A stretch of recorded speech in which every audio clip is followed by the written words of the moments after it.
Sources से पता लगता है कि जब लास्ट ईयर टिकटॉक को बैन कर दिया गया था कुछ टाइम के लिए, तो उस टाइम पे ही टिकटॉक को $15 मिलियन का नुकसान हुआ था। $15 मिलियन गाइस।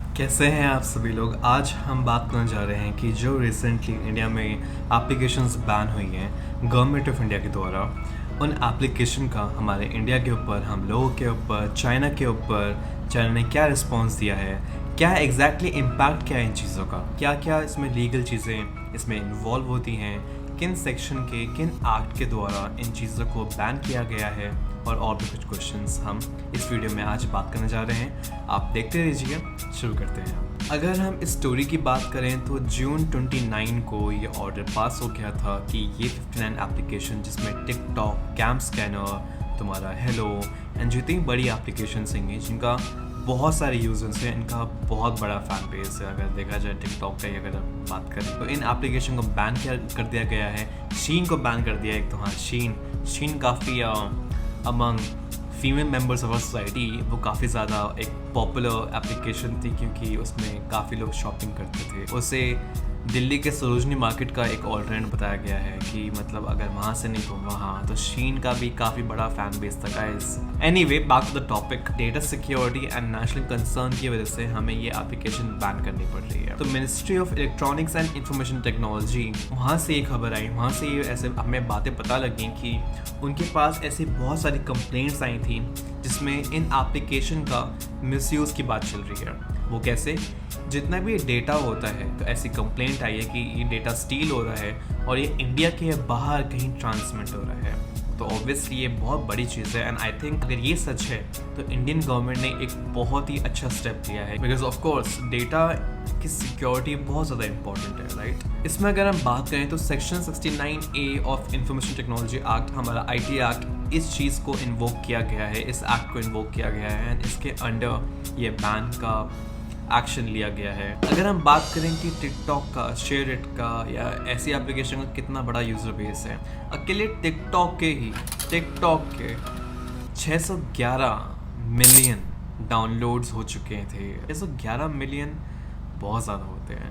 अगर हम शेयरइट की बात करें तो शेयरइट के 400 मिलियन एक्टिव यूज़र्स थे। 400 मिलियन एक्टिव यूज़र्स, आप सोच सकते हैं कितना बड़ा इनका यूज़र बेस था, एंड इसमें इनका इकोनॉमिकली क्या इफेक्ट आया वो तो हम आगे ही बात करेंगे इस बारे में। अगर हम यूसी ब्राउज़र की बात करें तो आपने सुना होगा चाइनीज़ कंपनी है अलीबाबा, तो यूसी ब्राउज़र उसी कंपनी की एक पार्ट है। यूसी ब्राउज़र का इंडियन मार्केट शेयर 10.91% था, जो कि गूगल क्रोम के बाद इन्हीं का आता है। और गूगल क्रोम बहुत उसका लाइक शेयर समथिंग 70% है हमारे इंडियन मार्केट का, लेकिन अगर एक यूसी ब्राउज़र का भी 10.19% एक शेयर अगर इंडियन मार्केट का आ रहा है तो बहुत बड़ी बात है। फिर अगर हम बात करें कि अब एप्लीकेशन तो बैन हो चुकी है, तो हम यूज़र्स पे इनका क्या इफेक्ट आएगा। इसके 2 पॉइंट्स हैं कि हमारे यूज़र्स पे क्या इफेक्ट आएगा। पहला पॉइंट ये है कि शायद जो एप्लीकेशन अभी हमारे फ़ोन में है हम वो यूज़ कर पाएंगे, लेकिन बात यहाँ गलत आ जाती है कि जितना भी अब इनका एक नया मॉडल, जो नया लाइक अपग्रेड निकल के आता है, वो अपग्रेडेशन अब हम डाउनलोड नहीं कर पाएंगे, क्योंकि वो ना ही प्ले स्टोर में, ना ही तुम्हारे iOS के एप्पल स्टोर में वो सब अब अवेलेबल नहीं होंगी। हालांकि अगर ये अपग्रेड अवेलेबल नहीं होगा तो जो करंट वर्जन जो आप यूज़ कर रहे हो आपके फ़ोन में है वो आप यूज़ कर पाएंगे, एंड देखते हैं कब तक चलता है वो तो आगे ही पता लगेगा। दूसरा पॉइंट ये है कि शायद आपका जो डेटा प्रोवाइडर है उसके पास की नोटिस चले जाएगा कि ये जो डेटा फ्लो हो रहा है इन एप्लीकेशन पे, सपोज करो कैम स्कैनर हो गया, टिकटॉक हो गया, आपको ये फ्लो ही ख़त्म करना है। उसका क्या रिजल्ट होगा?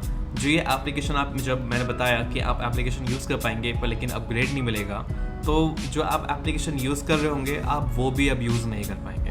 देखिए मतलब हाँ, इसके ऑल्टरनेट ढूंढना बहुत ज़रूरी है अगर हम बात करें इस बारे में। नेक्स्ट हम ऑल्टरनेट की ही बात कर रहे हैं। तो अब देखिए, मैंने डाउनलोड तो करा नहीं है, मुझे भी ये सुनने को मिल रहा है और लोगों के थ्रू। चिंगारी नाम की एप्लीकेशन है जो टिकटॉक में एक टिकटॉक की ही टाइप है, एंड वो इंडियन वर्जन है उसका। बैन होने से पहले इसके 1 लाख समथिंग कुछ डाउनलोड्स थे। बैन होने के बाद इसकी डाउनलोड्स अचानक से 1 करोड़ हो गए। तो आप मान लीजिए 1 लाख से 1 करोड़ का जंप लिया है इस एप्लीकेशन में, तो शायद से लोगों को पसंद आ रही होगी। अगर आपको पसंद आए तो आप भी डाउनलोड कर सकते हैं चिंगारी ऐप। कैम स्कैनर जो कि अगेन एक काफ़ी यूजफुल एप्लीकेशन थी, उसका भी एक ऑल्टरनेट आ गया है जो कि है Zoho dog scanner guys, Zoho dog scanner.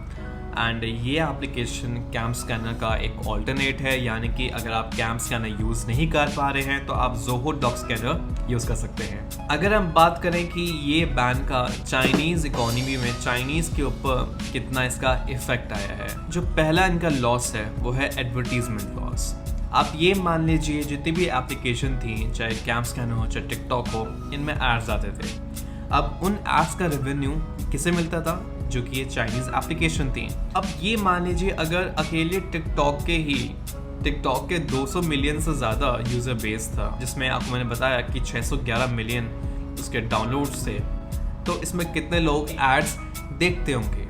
अब उन्हीं एड्स का रेवेन्यू इन चाइनीज़ कंपनी को मिलता होगा। ये पहली बार नहीं है कि जो टिकटॉक है उसे बैन कर दिया गया है इंडिया में। ऐसे पहले भी हुआ है कि इस एप्लीकेशन को इंडिया में लास्ट ईयर भी बैन कर दिया गया था, अगर आपको याद हो। सोर्सेज से पता लगता है कि जब लास्ट ईयर टिकटॉक को बैन कर दिया गया था कुछ टाइम के लिए, तो उस टाइम पे ही टिकटॉक को $15 मिलियन का नुकसान हुआ था। $15 मिलियन गाइस। तो आप मान लीजिए अगर उस टाइम पे भी टिकटॉक को $15 मिलियन का नुकसान हो रहा है, तो अब भी कुछ कम तो होगा नहीं, ज़्यादा ही होगा शायद।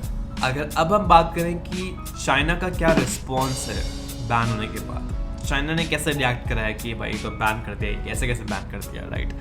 तो चाइनीज़ एम्बेसी जो कि दिल्ली में है, वहाँ से खबर आई है कि चाइना ने ये बोला है कि इंडिया का ये स्टेप लेना जिसमें इन्होंने एप्लीकेशंस को बैन कर दिया गया है, ये WTO के रूल्स के अगेंस्ट है।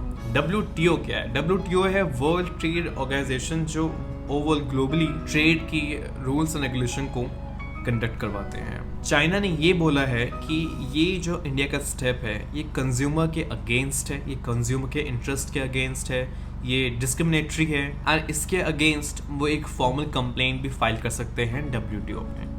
तो ऑब्वियसली चाइना तो नाराज़ है, और क्यों नहीं होगी यार, उनका बहुत लॉस ऑब्वियसली हो रहा है, बट ठीक है। इंडियन अगर हम इसके लीगल एस्पेक्ट की बात करें कि किस बेसिस पे ये बैन हुई है एप्लीकेशन, तो हम सेक्शन 69A की बात कर रहे थे, जो कि हमारा IT एक्ट के अंदर आता है। इसके अंदर 2 मेथड्स होते हैं, एक है नॉर्मल बैन, एक है इमरजेंसी बैन। अब जो नॉर्मल बैन होता है, इसके अंदर एक कमेटी क्रिएट होती है, ठीक, एंड वो कमेटी इन इंटरमीडिएट जो एक थर्ड पार्टी होता है, सब उसको टिकटॉक है या इसकी जो कंपनी है, उन्हें वहाँ के लोगों को मौका देगी बताने का कि हाँ जिस बेसिस पे आपको बैन किया गया है आपकी क्या राय है उसके ऊपर। अगर मान लीजिए इन गवर्नमेंट ने ये बोला है कि national security and data security के बेसिस पे आपकी एप्लीकेशन को हम बैन कर रहे हैं, तो आप उनके पास मौका होगा बताने का। एंड फिर वो जो कमेटी क्रिएट हुई है, वो कमेटी बाद में डिसीजन लेगी कि हाँ हमें ये बैन करना चाहिए या नहीं करना चाहिए। दूसरा जो मेथड है वो है इमरजेंसी बैन। अब उसमें ये कमेटी वगैरह का लाइक स्टेप बाय स्टेप नहीं होता है, ऑफिशियल्स होंगे हमारे, जो हमारा एक सेक्रेटरी होगा IT डिपार्टमेंट का, बस हमें उसके ऑर्डर चाहिए। जब वो ऑफिशियल ये ऑर्डर दे रहे होंगे तो उन्हें ये एक रीज़न नोट करना पड़ेगा, उन्हें बताना पड़ेगा कि ये रीजंस हैं जिसकी वजह से ही मैं ऑर्डर आज दे रहा हूँ कि ये एप्लीकेशन हम बैन करेंगे। लेकिन इमरजेंसी केस में भी जहाँ पे ऑफिशियल ऑर्डर दे रहा है IT डिपार्टमेंट का कि हाँ ये बैन का ऑर्डर मैं दे रहा हूँ, उस टाइम पे भी कमेटी तब भी फॉर्म होगी एंड उस कमेटी को ये इसके जो रीजंस हैं बैन होने के विदिन 48 आवर्स प्रेजेंट करना होगा। एंड बाद में फिर कमेटी फिर डिसाइड करेगी अगर ये बैन हमें आगे कंटिन्यू करना है, इम्प्लीमेंट करना है या नहीं करना है। लास्ट अगर हम बात करें तो ये है, क्या इंडिया में कोई इस चीज़ को चैलेंज कर सकता है कि हाँ ये बैन गलत हुए हैं, ये बैन नहीं होने चाहिए थे। देखिए जब भी कोई एक्ट आता है, कोई भी लॉ पास होता है, उसे इम्प्लीमेंट करते हैं, तो ऐसे बहुत सारे लोग आते हैं जो उसके अगेंस्ट पिटिशन फाइल करते हैं एंड बोलते हैं कि हाँ ये एक्ट हमारे इन राइट्स को कर रहा है वॉयलेट। तो अगर मैं एक टिकटॉकर हूँ और मेरी अर्निंग टिकटॉक से होती है, मैं पैसे टिकटॉक से ही कमा रहा था, मैं ये बोल सकता हूँ कोर्ट में जाके कि एप्लीकेशन बैन हुई है, उससे मेरा लाइवलीहुड अफेक्ट हुआ है। इसका मतलब क्या है, मेरा राइट टू लाइफ अफेक्ट हो रहा है कि मैं अब कमा नहीं पा रहा हूँ, मेरी अर्निंग खत्म हो गई है। इस चीज़ में right to life definitely include हो जाएगा एंड राइट टू लाइफ के अंदर जाके जो बंदा अफेक्ट हो रहा है, जो इंडिविजुअल अफेक्टेड इसमें बोला गया है, तो जो इंडिविजुअल अफेक्ट हो रहा है इस एक्ट की वजह से, वो जाके एक पिटीशन फाइल कर सकता है इंडियन कोर्ट्स में। 2 ही लोग इस चीज़ पे कुछ बोल सकते हैं आगे, जैसे सपोज करो जाके पिटीशन फाइल कर सकते हैं। पहले जिनकी एक कंपनी है, दूसरा जो लोग अफेक्ट हो रहे हैं इस एक्ट की वजह से। मैं ये होप करता हूँ कि आज आपको इस वीडियो की वजह से कुछ सीखने को मिला होगा। एंड अगर आपको ये वीडियो अच्छी लगी तो आप मेरे इस चैनल को सब्सक्राइब कर सकते हैं, इसे आप शेयर कर सकते हैं, इसे आप लाइक कर सकते हैं। और अगर आप कोई भी और इंक्वायरी हो या कुछ भी आपको लिखना हो, आप नीचे कमेंट कर सकते हैं। ऐसे ही नया कंटेंट लेके आता रहूँगा और हम जल्दी ही मिलेंगे। Thank you so much for watching.